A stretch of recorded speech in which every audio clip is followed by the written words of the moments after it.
je suis entré encore plus profondément dans la vision. Et à ce moment-là, j'étais là avec, vous savez, une petite chaussure de bébé, d'un enfant d'environ 1 an. Et je tenais un cordon. Je travaillais avec ardeur. J'essayais de passer ce cordon de 12 mm dans un œillet de 3 mm. Et j'abîmais tous les brins de ce cordon en essayant de le passer là-dedans comme ça. Et ça ne voulait pas passer du tout. Le bout du cordon était tout abîmé. Alors, juste à ce moment-là, j'ai entendu quelqu'un dire derrière moi, « Tu ne comprends donc pas que tu ne peux pas enseigner des choses surnaturelles à des bébés ?»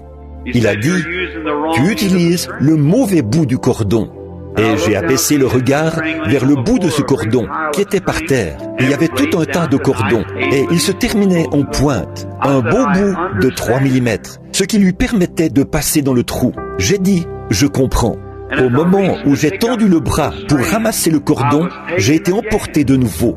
J'étais debout près d'un beau lac, semblable au lac que vous avez ici, l'été, quand c'est très joli et verdoyant. Il y avait des pêcheurs de tous côtés sur le lac, et ils pêchaient, mais ils attrapaient de petits poissons.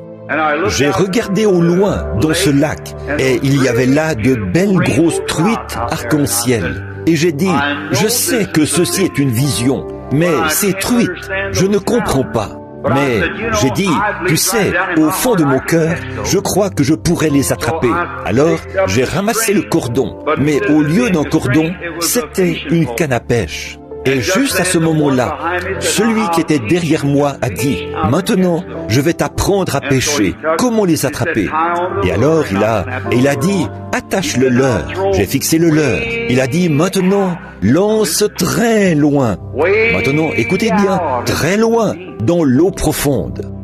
Et il a dit, « Et quand tu l'auras fait, alors laisse d'abord le leurre descendre vers le fond. Ensuite, il a dit, ramène-le lentement. » Ça, c'est vraiment une technique de pêcheur.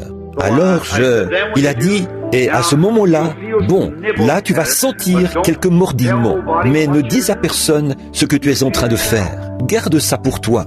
Et il a dit, puis quand tu sentiras que ça mordille de nouveau, il a dit, tire juste un petit peu, mais pas trop fort. Il a dit, alors, ça va l'éloigner des petits poissons. Et quand ceux-ci vont se disperser, c'est ce qui va attirer l'attention des gros poissons. Et ils vont mordre. Et il a dit, c'est comme ça que tu vas les attraper. Il a dit, ensuite, quand ils mordront, la 3e fois, tire ton hameçon d'un coup sec pour la prise. J'ai dit, je comprends. Il a dit, mais tiens